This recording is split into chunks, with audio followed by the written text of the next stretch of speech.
Hey everyone, welcome back to another Intensive Thai 5 daily recap. We're now going to go down to one video every 3 days instead of every 2 days. The reason is I need more time to study and everything. There was a reader question very early on about how does this compare? How does learning Thai compare to Cisco CCIE, taking the CCIE lab, which is a Cisco technical certification where you go to a location, you pay a lot of money, and it's in multiple parts. So this test is a practical test where you're in front of a computer and you're typing out commands, but there's a troubleshooting portion, there's a answering questions portion, and there is the main lab portion, which is the rest of it's like 5 to 6 hours.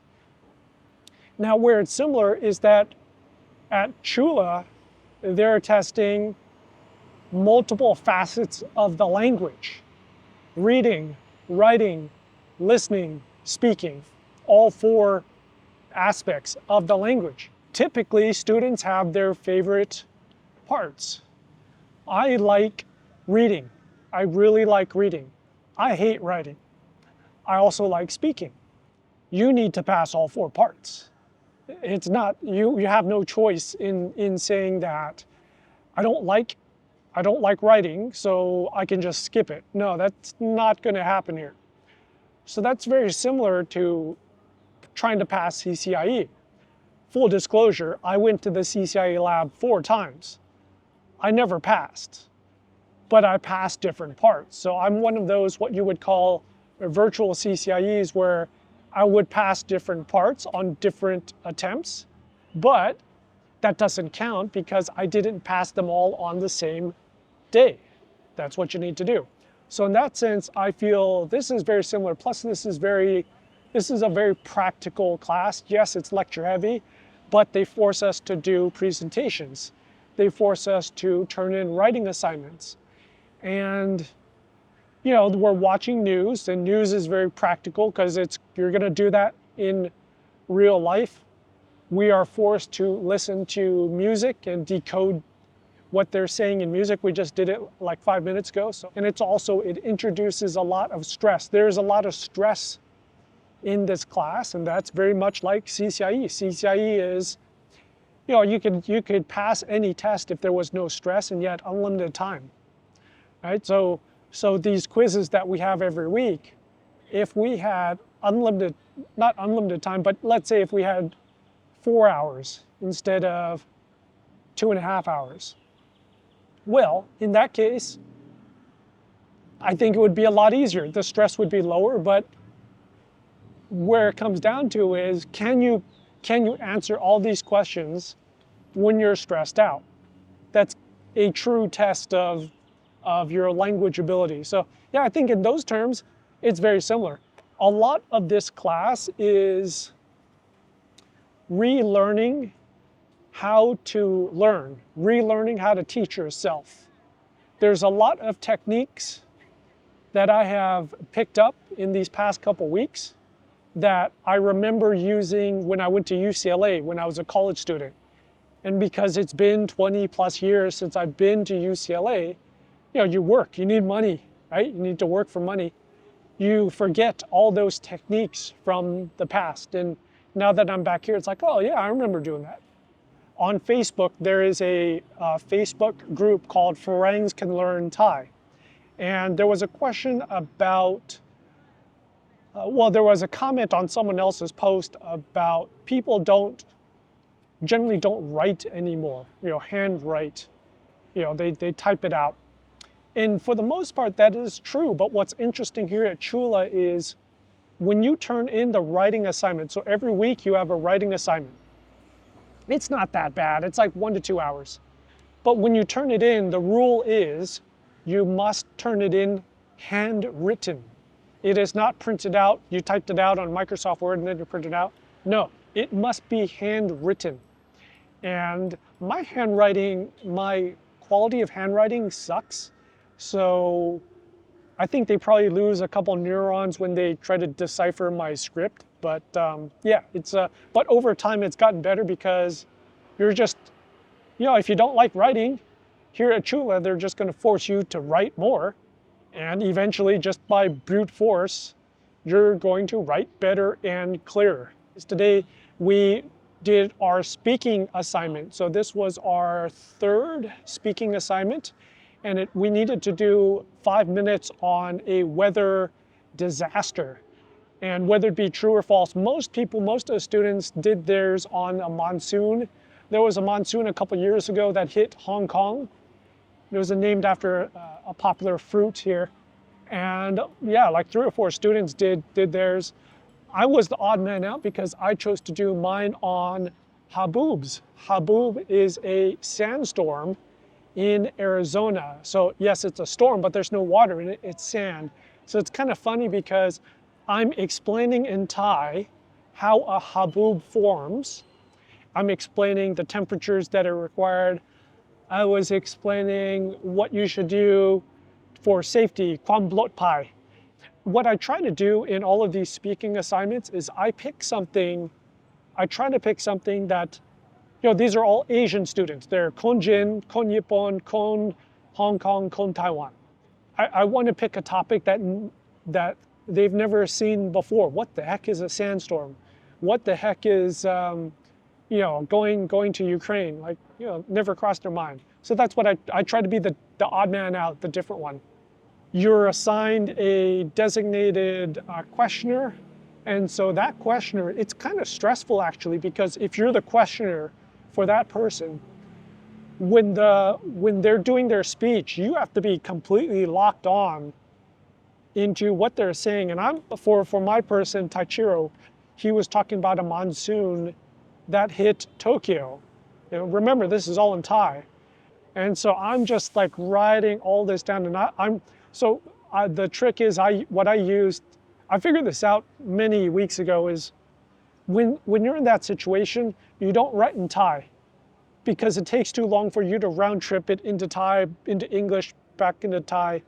So when I'm writing the notes down, I'm writing in English, because when I need to explain it, I just look at the English and translate it once into Thai. And yeah, I think I got most of the story, maybe. But yeah, it is very stressful when you're the assigned a listener. And what I also noticed on this time around is we finished early because we're getting much faster in working with the computer, working with logging. So all the computers here, they require a login to enter the internet. It times out after 5 to 10 minutes. If you don't type on the computer, the security times out and you need to re-log in again. But we're getting faster with that.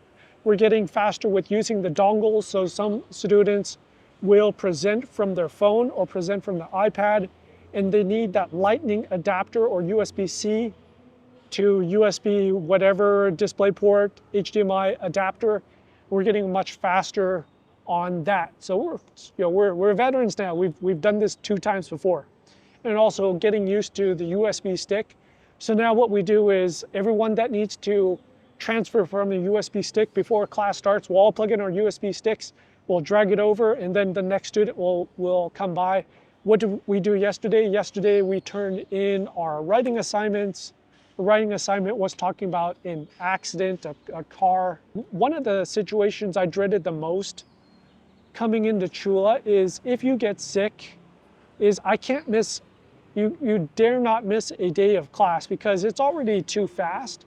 And if you miss 1 or 2 days of class, you're really screwed. So I've been at like 80% the last 2 days. But it's interesting to see how Apple Watch, so if you don't have a Apple Watch, or you don't have like a fitness watch that tracks body temperature, respiratory rate, resting heart rate, walking heart rate, along with blood oxygen saturation, these are very useful because even before I started feeling sick, I saw my resting heart rate, my walking heart rate, my temperature, my wrist temperature was just spiking up and it started 3 days ago. And then my symptom says, like, wow, okay, so really the Apple Watch can not predict, but it can tell you what's happening way sooner than you feel it. And this is my favorite part of going to Thai language school. other than the conversation with each other, is what I call is deconstruction. Speech, news, music deconstruction. And what that is you either watch something or you listen to music or you read a news article and you go through it word by word as a class. So the teacher goes through, and sometimes you read the sentences, every other student reads the sentence, or sometimes the teacher reads all the sentences. There's different ways of doing it. But you go line by line through this damn news article about storms, about an accident, about whatever, about pneumonia. We did that a couple days ago. And you learn so much when you take it slow. So this is the thing. A lot of people want to learn fast. How can I learn all these words fast? When you learn things slow, you're learning so much more. How do you learn this word? Is there a different meaning to this word? You would not normally say this word with this word. So we watched a weather forecast from TV channel 32. When you watch a weather forecast in full speed, and you are a beginning to intermediate Thai student, holy crap, they talked fast. And they're talking about the cold front is coming this way, and the storm is passing through, and they're rattling off, North Province, East Province, Isan Province, Araman Sea, South Province. This is good. This is going to flood here, and it's going to do here, and you're just like, holy crap! And you're trying to get it in 2 minutes. It's completely nuts. But dissecting the weather forecast or anything, taking it slow. I love the deconstruction. Love it. It's just what I think is you could have an entire class just on deconstructing YouTube videos. Just every day you go through one YouTube video and you spend 3 hours deconstructing it. That would be awesome. You could probably pay I'm sure there's private tutors that do just this. And I think this would be very useful as a supplement to your whatever Thai courses you're taking, whatever school you're taking, be it Duke, ALA, Chula, AUA, whatever. If you book a private tutor for Thai YouTube deconstruction, or if you're a teacher watching this, you can make a lot of money doing this. I think this would be very useful. 3 one-hour sessions a week would really improve a lot of Thai students. I think it would really help, and you can make a lot of money from it if you're a teacher. The amount of vocabulary in these past 2 sections has been absolutely insane. We have a quiz tomorrow. I'm not ready for this quiz, but we'll give it our best shot. Tonight I'll study the hell out of the vocab. But the amount of vocab in these last 2 chapters has been insane. And I think that's probably why the grammar in these past 2 chapters, they've taken their foot off the accelerator on the grammar. It's a lot more manageable. It's very little, actually. It's very little in these past 2 chapters. And I think that's because someone in their sane mind probably looked at the entire 2 chapters and said, if we combine the normal grammar with this amount of vocabulary, we're going to absolutely kill these people. And let's loosen up on the grammar, and okay, we'll still hit them with the vocab. There's a lot of words in Thai that are loan words from other languages. And many times you'll use this symbol called the garan. The garan looks like it's a ball with a little stick going up, going up to the upper right corner. And the way I describe it is it's a little bomb. It's from Tom and Jerry, the cartoon Black Bomb, or the Batman, the 1960s, 1970s Batman, where they're carrying this black round bomb with the wick, and it has a fuse, and it blows up the letter below it, so you don't say that letter. But sometimes there's not the garan. There's no symbol like that. And a couple days ago, we saw this word, and I'm trying to sound it out.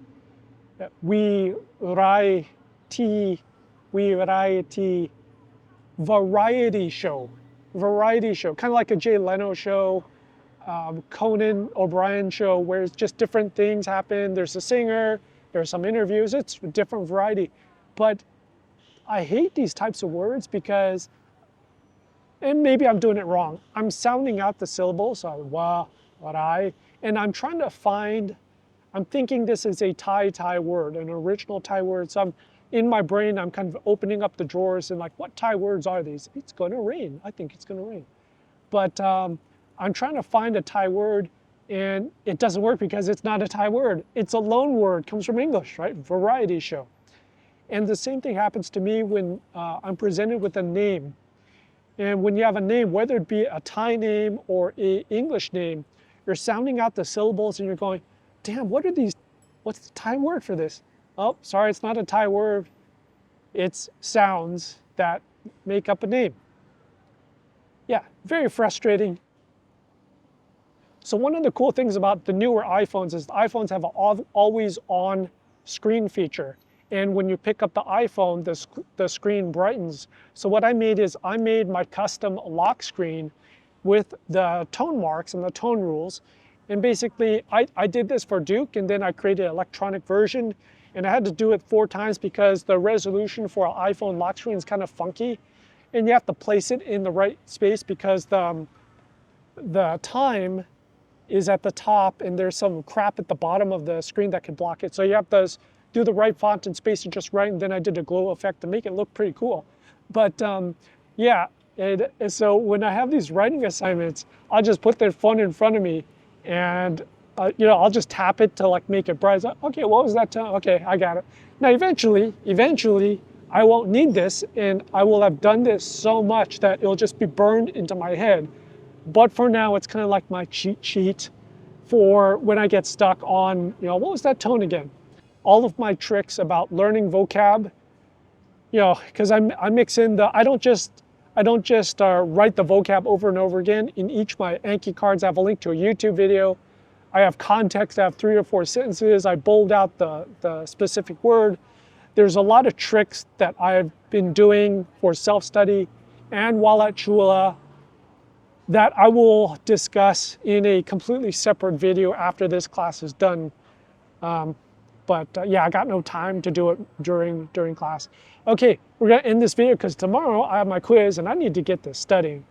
And if you have, like always, if you have any questions, put them in the questions and comments below. I will eventually get to them. I'll talk to you later. Stay safe. Bye.